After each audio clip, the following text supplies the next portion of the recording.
Hi, I'm Darrell Bricker. I'm the Chief Executive Officer of Ipsos Public Affairs, arguably the largest polling organization in the world. So we know a little bit about the topic that we're going to be talking about today, which is polling for journalists. What you need to know about those polls that are increasingly crossing your desk. Today, if you're a journalist, you're working on a 24-hour news cycle, you're inundated by information that's coming in. You have to make fast decisions about what's going to be making it into your news broadcast that night or what's going to be making it into your newspaper. And when it comes to polls, sometimes it's pretty hard to tell what's good and what's not.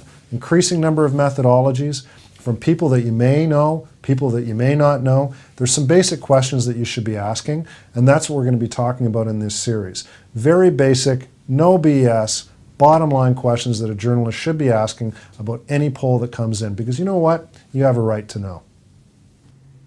Today's clip is about weighting. Why do I want to talk about weighting? Well, I've seen more wonky things when it comes to weighting over the last little while than I've seen in a long time. Part of that's probably due to the fact that there's so many different methodologies being used to collect data these days, especially interactive voice recording or robocalls.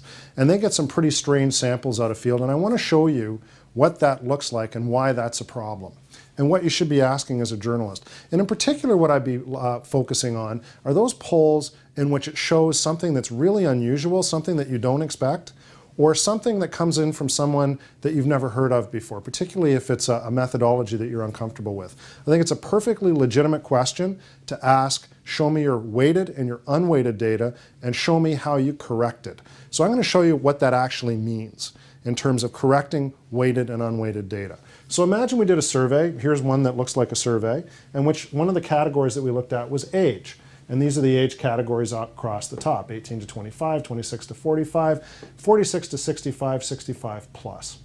And what happened when they were in field is they actually ended up with a sample that looked like this: 10 in the first category, 30 in the second category, 25 in the third category, 35 in the next category. But they know that in the real population, it's an equivalent number at each category. So it's 25, 25, 25, 25, which adds up to 100. What somebody would do if they were waiting to correct for a problem in terms of the representativeness of the sample is they'd adjust it to this. Now, as you can see, there's very little resemblance between what they actually got out of field and what they say the survey is. When somebody makes those types of adjustments, you really should have a good look at that. And the reason for that is because this is almost like creating interviews or subtracting interviews in certain senses and giving way more importance to certain groups of the population that may actually not be representative. That's why I keep banging on, if you follow me on Twitter, about show me your unweighted data, show me your weighted data. I want to see how you've made those adjustments. The next thing is, I want to know how many different variables you did that for. I want to know if you did it for gender. I want to know if you did it for income. I want to know if you did it for age. I want to know if you did it for education. Whatever the variables were that you were weighting against should be disclosed, not just to say, we weighted it to represent the general population. I want to know how many different ways you did it.